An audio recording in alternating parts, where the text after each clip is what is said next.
Hello everyone, this is George Aguiar with the Reindeer Research Program. Today we're going to talk a little bit about bison in Alaska and how they arrived here, bison behind fence. And so I had the chance to interview a couple producers, and we're going to talk about that interview. Scott Hollembaek of Alaska Interior Game Ranch brought up bison from Kodiak, Alaska in 1991. He also brought a few shipments up from Healy and British Columbia. So he started his herd off with about 45 animals, and at the present time he carries between 300 and 500. One of the things we had a chance to discuss was how efficient these animals were. On his 2,000 acre ranch, he is able to utilize, he says, about stocking density is about one animal per 10 acres. They graze down real close to the ground, and so he needs to supplemental feed them, which he does several times a week, and the animals do really well. Some of his animals came from Burl Mercer, who allegedly lost 25 head to a train that hit him. Some of his other animals came from the Dakotas. A man by the name of Doc Thureson brought some bison to Alaska, and eventually Scott was able to get some animals from him.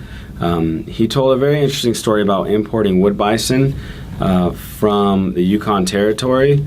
They were at his place for about a year and a half, and the U.S. Fish and Wildlife showed up and confiscated them. At the time they were confiscated, they couldn't even tell which were wood bison and which were plains bison, so he actually had to point out which ones were the wood bison for them to take them, and they ended up in the hands of Fish and Game, of Alaska Fish and Game, which now has them as part of a reintroduction program to the state of Alaska, and has since bought more from out of state.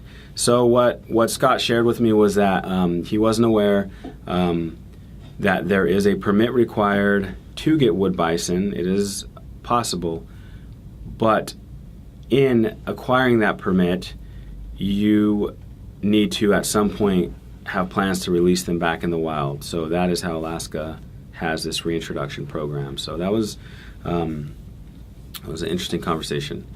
A few of the things that Scott Hollembaek and his wife Ruby Hollembaek do at Alaska Game Ranch is they do hunts.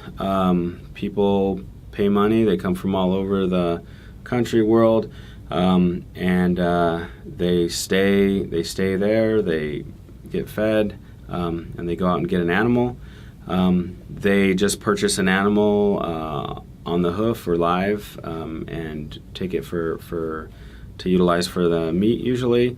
They've started to doing what she calls a mosaic bison skull.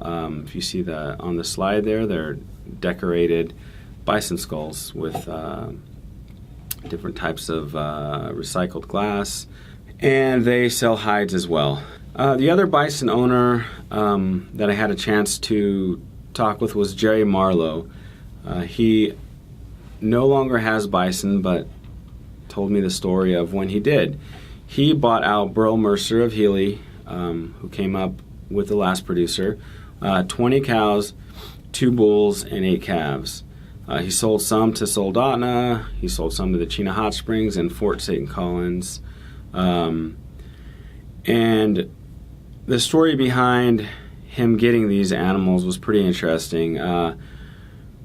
Mercer allegedly got rid of his bison because he got hurt. He did everything non-motorized. So he had his wagon and he had his horses, and so he would go down to the field to get hay for them, and on a daily basis, and then bring it back up. And so he was bringing his hay back up with his horses and a couple snow machines, zipped by, spooked the horses. The horses took off running down the hill. At the bottom of the hill going into his next field there, he had cattle guards, and he knew that if he ran those horses through the cattle guards full speed, they would break their legs. He turned them, rolled his car, hit his head, and after that, had to have a plastic plate put in his head, and couldn't run the ranch like he did before. Jerry got animals from him as a result of that, and then he also gave Jerry this big, great Appaloosan horse that was 18 years old, really well trained, and he would take that horse into the bison field, and the bison would just line up and follow him. He could make those animals go anywhere with that horse. After that, he picked up 2 bulls out of Wyoming from a doctor, a 10-year-old and a 4 or 5-year-old, just to diversify his genetics. Eventually, he was at 81 head. He talked about how 10,000 bales of hay was what he needed to get through a winter. His brother and him were in this together. They would start feeding them in September, October, and feed till the snow was gone. After Jerry's brother passed away, it just became way too much work for them. Sometime in the 90s, they had the animals for about 10 years by then, and they sold them all to Scott Hollembaek. I'd also like to talk to you about a phone interview I had with Jeannie Pinkelman of Delta Meat and Sausage Company.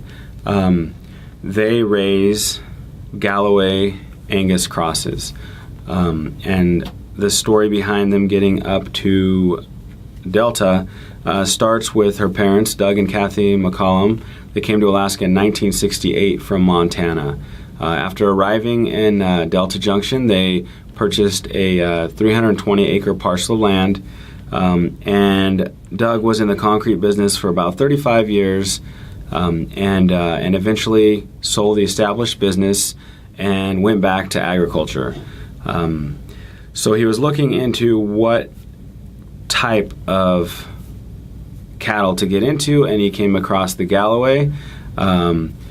The University of Alaska Fairbanks had researched the Galloways in the early years and recognized how hardy they were. They were crossing them with Anguses. He decided on them. They were hardy, they could take the environment, and they originated from the hills of Scotland. 1984, Doug and Kathy went down to Paulson's Ranch in North Dakota and purchased 17 heifers and a Galloway bull. While talking with Jeannie, she discussed how their strategy now is to have the 7/8 Galloway cross. They've tested the market to see where the demand is at. She could not say enough good things about carcass composition, conformation, and just how gorgeous the carcasses were. Also, she was very happy with getting carcasses to market weight at 22 months of age, and getting to that 52% carcass yield with the Galloway crosses.